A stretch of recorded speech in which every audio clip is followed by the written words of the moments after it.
L'objectif de cette première vidéo, c'est de réviser quelques concepts de base concernant l'humour. Mais avant de commencer, j'aimerais clarifier que bien que je parle de l'humour et bien que je vous donne des exemples, des expressions, des procédés humoristiques, je ne suis pas obligée de présenter le matériel d'une façon drôle. Donc, je m'excuse si vous vous attendiez à ce que je fasse le stand-up, mais j'espère qu'au moins les exemples présentés vous feront rire.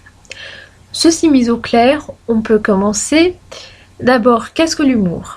Au sens général, l'humour, c'est un moyen d'expression culturelle qui fait rire le lecteur ou le spectateur ou l'interlocuteur en produisant le décalage, c'est-à-dire une distance mentale.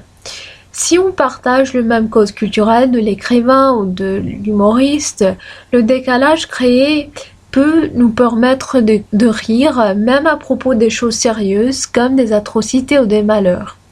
L'humour est souvent considéré comme un outil de distraction, qui est vrai, mais cet outil de distraction sert à faire réfléchir le lecteur du sérieux, de la nature humaine, de la signification de la vie, du passage du temps. C'est en distrayant le lecteur que le sérieux est souligné encore davantage. Pour illustrer ce point, on va parler de deux catégories ou genres de l'humour qui sont l'humour noir et l'humour absurde.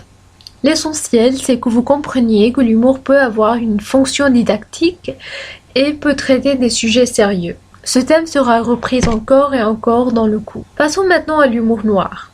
L'humour noir souligne des atrocités de la société, de la condition humaine, de la vie en général, d'une manière cruelle qui nous fait rire. Par exemple, dans cette bande dessinée, il y a deux femmes dans le vestiaire, c'est-à-dire dressing room, qui n'ont que la peau sur les os, c'est-à-dire qu'elles sont très maigres. La femme qui se regarde dans le miroir dit qu'elle aimerait perdre du poids aux genoux.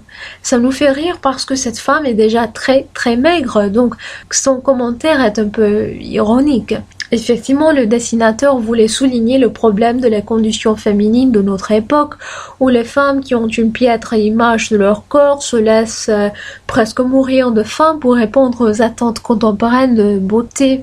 Bref, l'humour noir, c'est un procédé humoristique qui nous fait rire des sujets sombres. Un autre procédé humoristique, c'est l'humour absurde. Il s'agit d'un comportement, d'une situation, d'un personnage bizarre, illogique.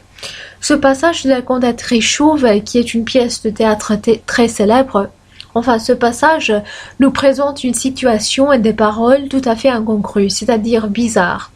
Il n'est pas nécessaire de connaître l'histoire de la cantatrice chauve pour noter l'élément de l'humour absurde dans ce passage, mais ce qu'on note, c'est que les Smith et les Martin ici entretiennent une conversation qui n'a pas de sens.